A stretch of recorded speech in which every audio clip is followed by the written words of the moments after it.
La Secretaría de Cultura y Alas y Raíces Chihuahua, a través del programa Cultura en Casa, presentan... Mi nombre es Fernanda Bendaño y les voy a narrar un cuento de Hans Christian Andersen. Esta es una adaptación de Marta Riva Palacio.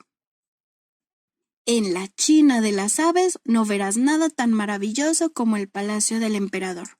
Un lugar con paredes hechas de porcelana tan fina que si alguien enciende una vela en una habitación contigua, puedes distinguir su flama a través de ellas. En sus jardines, tan extensos que desembocan en la playa, está mi árbol. Siempre me ha gustado posarme sobre él y observar los barcos que se deslizan en el horizonte. El Palacio Imperial es tan espléndido y famoso que han venido a visitarnos de todas partes del mundo. Al principio, yo creía que los viajeros llegaban para admirar la colección de orquídeas y las 3000 linternas que alumbran el salón de té. Pero cuando pasó lo que pasó, me di cuenta de que yo, un ruiseñor que vivía de incógnito en los jardines del emperador, era la atracción principal. El primero que me descubrió fue un pescador que pasaba todas las noches junto a mi nido. Caminaba arrastrando sus redes con la cabeza gacha, y yo, que de verlo sentía un hueco salado en el estómago, le cantaba sobre el chapoteo de 1000 peces dorados para animarlo. ¡Qué hermoso!, decía al oírme y sonreía como si nunca antes hubiera escuchado cantar a un ave. Entonces volvía a su casa y le hablaba de mí a su familia y vecinos. Ellos quisieron comprobar de inmediato la existencia de un pájaro con un canto tan prodigioso como me conocerían después el imperio, los poetas y los viajeros. Una escritora, visitante de un país lejano, llegó al palacio y yo le canté sobre la parvada de gansos tibetanos que la había seguido durante toda su travesía. Ella regresó contenta a su tierra y escribió un libro que, tiempo después, llegó a las manos del emperador, quien celebró la forma en que la autora captó la delicadeza de los muros cerámicos del palacio y de los jardines colgantes del salón de baile. De pronto se topó con un pasaje que decía: «Pero lo mejor de todo es el ruiseñor». «¿Qué ruiseñor?», preguntó desconcertado. Luego ordenó al mayordomo que llevara frente a él, antes del anochecer, al pájaro desconocido. Advirtió que si no cumplían su orden, todos los cortesanos serían castigados con patadas. Los nobles del palacio, que no saben de ruiseñores y me confundieron con una vaca, corrieron todo el día de un lado para otro buscándome. Cuando faltaba una hora para que se metiera el sol y el mayordomo se disponía a recibir la primera patada imperial, un joven lavaplatos que trabajaba en el palacio les dijo que me conocía y los condujo hasta mi árbol. El mayordomo y su séquito me miraron incrédulos. ¡Puf! Fue su veredicto, una expresión que usaba cuando las cosas le parecían insignificantes. «Ruiseñor, el emperador te invita a su palacio. Quiere que le cantes», me dijo la joven. «Con mucho gusto», respondí mientras volaba al salón imperial. Esa noche fue la primera de muchas en las que canté para el emperador de China. Decidí contarle sobre todo lo que podía ver desde mi rama: los barcos cargados de especias, al pescador y al pueblo que me regalaba migajas.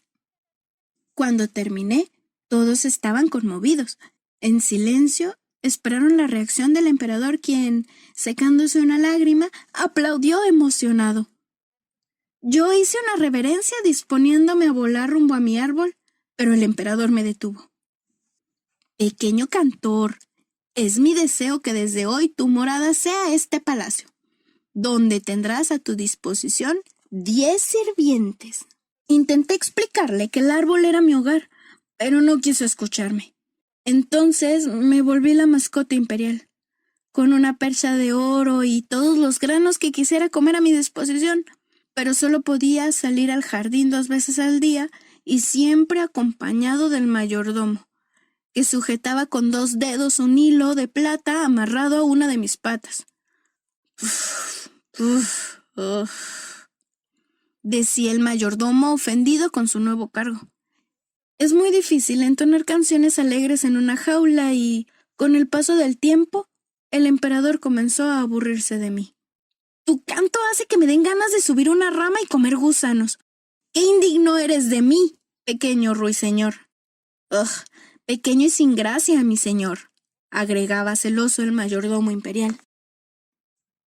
Cuando pensé que nunca recuperaría mi libertad, llegó un regalo del emperador de Japón. Era un ruiseñor mecánico de oro, adornado con piedras preciosas, que cantaba cuando le daban cuerda. Tenía una voz tan potente que durante su estreno rompió todas las copas del banquete. «Esa sí es una ave digna de un emperador», aplaudió emocionado el mayordomo. El emperador estaba tan feliz con su regalo que se olvidó de mí. Aproveché la distracción y, con el deseo de volver a mi hogar, mordí el hilo de mi pata y escapé por una rendija de la cocina. Cuando, días después, el emperador se enteró de mi huida, se puso furioso y me desterró de su imperio. Después del berrinche, siguió entretenido con su juguete nuevo, un ruiseñor que cantaba la misma canción una y otra vez, que en lugar de corazón tenía tuercas y que era incapaz de distinguir el rugido del viento del chirrido de una tetera. Un ruiseñor cuyo mecanismo se desgastó tan rápidamente que terminaron usándolo nada más durante los desfiles. Entonces llegó el silencio, un silencio tan prolongado que nadie sabía qué hacer con él. Incluso el emperador, quien, hastiado de escuchar el susurro de sus cortesanos, cayó enfermo. A su malestar se sumaron otros padecimientos. Primero, no fue capaz de distinguir entre la comida que le gustaba y la que no, porque todo le sabía a polvo. Luego olvidó cómo reírse y, aún en pleno verano, todo a su alrededor le parecía oscuro y frío. El emperador está a punto de morir, y sus cortesanos se pasean afuera de sus aposentos como buitres, me contó una cigüeña turca. Y aunque me habían prohibido volar sobre el palacio imperial, decidí regresar inmediatamente.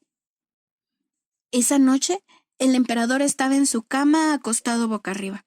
Giró su cabeza con malestar y se topó con la muerte, que estaba acompañada de cientos de espectros quejumbrosos por todo lo que el emperador había hecho mal durante su vida.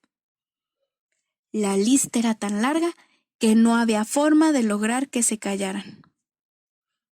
«¡Canta, pajarito! ¡Canta para que se callen!», ordenó el emperador al ruiseñor de oro, que continuó callado en su pedestal porque no había nadie que le diera cuerda. Las tinieblas alrededor de la cama se volvieron más profundas y el emperador sintió que perdía el aliento. «Soy un ruiseñor que le ha cantado al mar, a los pescadores y al dueño de un palacio taza de té, pero nunca antes le había cantado a la muerte.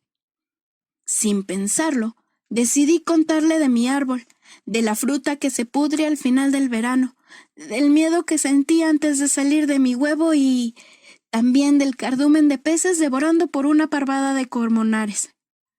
Al escucharme, los espectros parlanchines callaron y comenzaron a disolverse.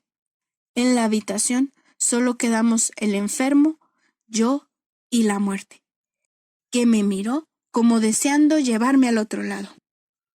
«Sigue cantando, ruiseñor, sigue», fue esa la petición. Canté hasta que a la muerte le entraron tantas ganas de volver a su jardín que se fue por la ventana mientras el emperador, que recuperaba el aliento con lentitud, comenzó a llorar. «¿Cómo podré recompensarte?», me preguntó.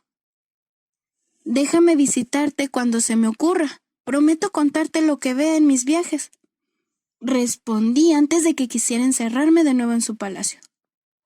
«Concedido», respondió asintiendo. «Solo cumple una promesa». «¿Cuál?». Entonces le pedí no revelar a nadie que un ruiseñor le cantaba sobre el mundo y lo que veía en él. Afirmó con la cabeza mientras yo emprendía el vuelo. Y este, amigos, ha sido el fin. Cultura en Casa presentó